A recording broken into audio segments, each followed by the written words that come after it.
গাইবান্ধার বাজারে মৌসুমি ফলে ভরপুর থাকলেও বাড়তি রয়েছে সব ফলের দাম। আর মৌসুম শেষের দিকে হওয়ায় দাম বেশি, এমনটাই বলছেন বিক্রেতারা। এই বিষয়ে আরও খবর জানবো, গাইবান্ধা থেকে যুক্ত হবেন সহকর্মী সাইফুল ইসলাম প্রিন্স জানাবেন মৌসুমি ফলের বাজারে ফল ভরপুর থাকলেও ফলের দাম অনেক বেশি। এই নিয়ে বিক্রেতারা বলছেন মৌসুম প্রায় শেষ, কিন্তু ক্রেতারা কি বলছেন, তাদের ক্রয় সীমার সাধ্যে কিনা? মৌসুমি ফল ভরপুর থাকলেও মৌসুমি ফলের দাম কিন্তু এখন বাড়তির দিকে। একমাত্র ড্রাগন ছাড়া সব ফলের দামই এখন বেড়ে গেছে। তো বিক্রেতারা যদিও বলছেন যে মৌসুম শেষের দিকে জন্য মৌসুমি ফলের দাম এখন বেশি, তারা বলছেন যে লিচু এবং জামের মৌসুম অলরেডি শেষ হয়ে গেছে, এ কারণে এগুলো পাওয়া যাচ্ছে না। তার চাপটি এসে পড়ছে আমের উপরে, কিন্তু সেই আমও এখন সরবরাহ শেষের দিকে, আমের সিজন কম হওয়ার কারণে।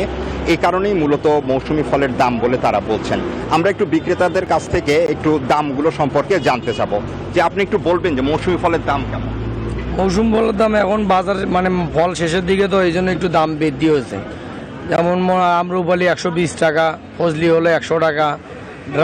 ড্রাগন দেশি ফল উৎপাদন হিসেবে এখন ড্রাগনের দাম কমে গেছে, 120 টাকা ড্রাগন।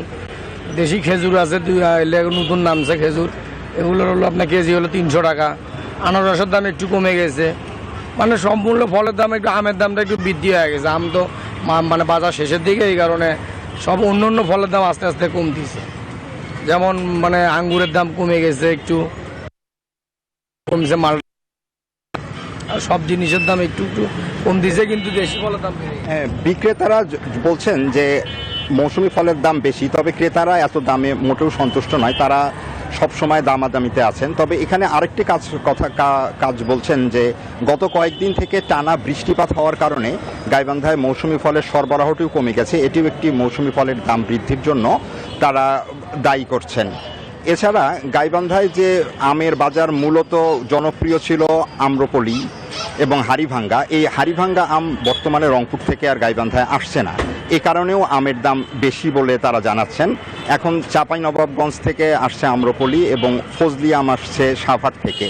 এই দূর থেকে আম আনতে তাদের আমের খরচ বেড়ে যাচ্ছে, এ কারণেও তারা দাম বেশি বলছেন। কিন্তু ক্রেতারা বলছেন যে এই মৌসুম এখনও শেষ না হতেই এই ফলের দাম এতটা বেশি, এটি তাদের জন্য গ্রহণযোগ্য নয়। তবে সব কিছু মিলেই গাইবান্ধার আমের বাজার, ড্রাগন যশোর থেকে আসার কারণে ড্রাগনের দামটা একটু কমে গেছে। এই ছিল আমার কাছে গাইবান্ধা থেকে ফলের সর্বশেষ বাজার দর। ফিরে যাচ্ছি স্টুডিওতে। নাফিসা।